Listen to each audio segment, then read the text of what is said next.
let me know down below kung gumagamit ba kayo ng micro SD card for your DSLR, tapos nilalagay nyo na lang siya sa parang adapter na yung malaki. Hey guys! Good afternoon! So, today is September 25 already. So, I started, good morning sabi ko ba o good afternoon? It's already 1:09 PM and I started my vlog so late kasi sobrang busy namin. Yung sister ko kasi, si May, sila, championship ng basketball women sa school. Kasi nga, sports fest.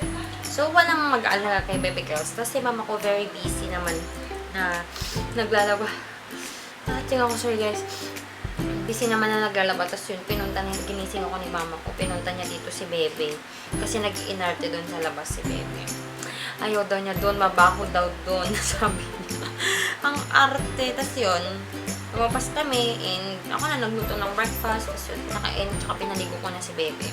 Kasi yung kabilang bed, ayun, nandun na naman lahat ng bags ko. Problema ko talaga guys, yung storage ko ng bag. Kasi sobrang dami na ng damit. Tsaka shoes. Wala naman paglagyan yung mga bags ko. But, yeah, I'll tackle that problem soon. Hindi ko alam kung paano. Basta, magpapagawa. Kasi kung magpapagawa ko ng cabinet, dagdag na naman dito. Kasi sa kwarto, gusto ko kasi maluwag yung kwarto ko eh. Ayoko nang madaming gamit. So, let's see kung anong mangyayari. Or maybe I'm just gonna buy an ottoman. Kapag ottoman naman kasi yung bibilhin ko, yung parang may storage na upuan, ganun. Madadagan-daganan yung ibang bags ko. So, nasisira. Lalo na yung mga leather, diba?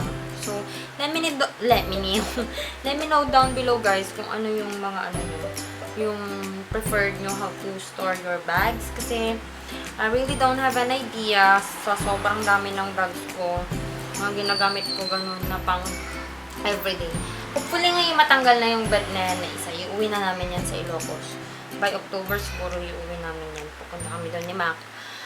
Para maayos ko na din tong room ko. Tapos iibahin ko na yung posisyon. Kasi kailangan ko may kasama akong mag-aayos itong room ko. Kasi itong bed ko pa lang guys. Todo mauubusan ka ng energy. Yung foam pa lang niya. Sobrang bigat na talaga. Grabe. So yun guys. Magtutupi muna ako. Tsaka manonood ng videos. So I'll see you guys later. Tapos ko lang mag-film guys ng haul video. For September haul video. The things that I got for September, and up next will be my September favorite. I'm really loving this lipstick guys. Tingin ako ng tingin sa viewfinder, pero sobrang messy niya pag nilalagay talaga. This is by the way the Mega Last lipstick from Wet n Wild na may doe foot applicator siya. Ayun, so and I'm really loving my top. Ngayon ko lang sinuot ulit to na ang tagal-tagal na. Push ang collarbone over there. So yes, I'm just gonna transfer some of the files and then proceed with the monthly favorite kasi padilim na ng padilim ang buhay natin. And look at the pips guys. Kahit ano talagang gawin ko, hindi ko talaga maka-cover up yan kasi siya she is in that time na patubo pa lang siya and so red pa rin siya. So we can't do anything about that right now. And ayoko maglagay ng too much product on top of it kasi no, I don't wanna ruin everything. So yeah, I'm gonna transfer my files now. So later on again. Hey guys, so I'm done filming my monthly favorites, my what do you call this? September favorites. Ayan.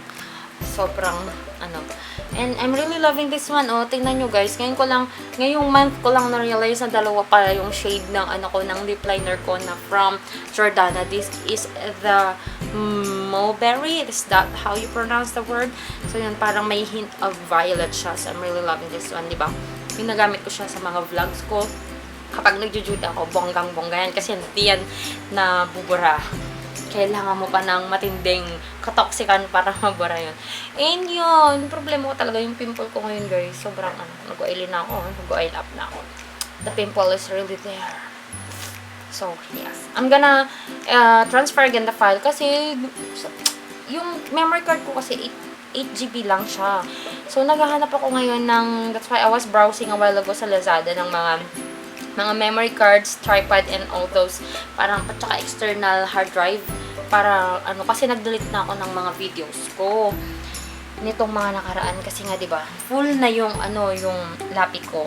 And now na-realize ko I really need to buy another memory card kasi nawala ko yung dalawang memory card ko. I still have 16 GB and 8 GB pero yun nawala silang pareho. Hindi ko alam kung saan ko nilagay. Parang nung naglipat kami ng mga gamit namin ganun. I don't know what happened to my memory cards. And yung old na tripod ko, ayun, sira na din siya. And I'm just using the tripod that I borrowed from, kay Mac. Yun yung ginagamit. So, I really need to buy another tripod and memory card. And yun. Nakakita ko sa Lazada. But I'm not sure if I'm gonna buy from them because I've heard a lot of things from Lazada na hindi maganda yung mga dumarating.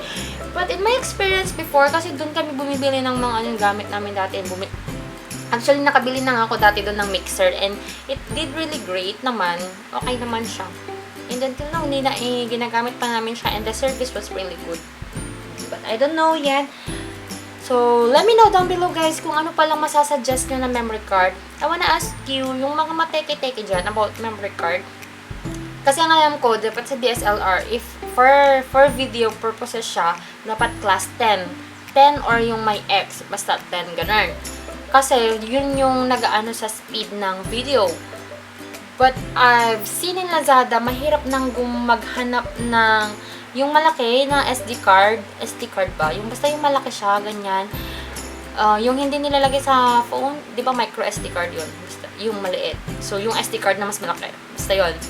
Mahirap na maghanap doon. Actually, may mga 32 gig pa. Pero, class 10 naman. But, I don't know if I can use that here in my SLR. So, please let me know down below kung gumagamit ba kayo ng micro SD card for your DSLR. Tapos, nilalagay nyo na lang siya sa parang adapter na yung malaki. This is what I'm saying, guys. Wait, I'll show you. This is the one. Kasi, di ba, micro SD adapter. Ito. Tapos, ilalagay mo na, hindi siya nagpo-focus. Focus, come on.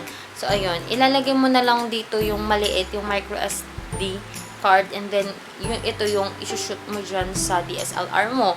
But I don't know if it will work for the video. Kasi kailangan ko lang naman yung memory card for the video purposes. So, please let me know guys if you have tried or if you're already using the micro one for your DSLR.